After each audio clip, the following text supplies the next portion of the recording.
Swahili is the most practical language, not because it's big, it was one of the big languages. No, it's not, but it's already being spoken in different countries. So you might say Zulu is big, but it's only spoken in South Africa. But once you go with a language that is already in different countries, then you are not going to start from zero.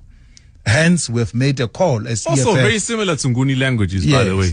So we have made a call, and you'll find some dialects of Zulu as well in Swahili. So we've made a call to the minister in the past as EFF for Swahili to be taught in schools.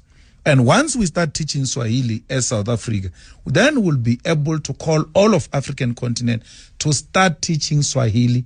And once we've got a common language that we can use to communicate amongst ourselves and not use colonial languages, the unity of Africa is going to be easy. Now we are divided between the Francophones and the Anglophones. We are divided through colonial languages. Let's push this language and make sure that we've got some starting point. And the most practical thing to do now, which the minister and the president should support if they're interested in uniting African people, is to say, let's teach Swahili and encourage other countries to start teaching Swahili.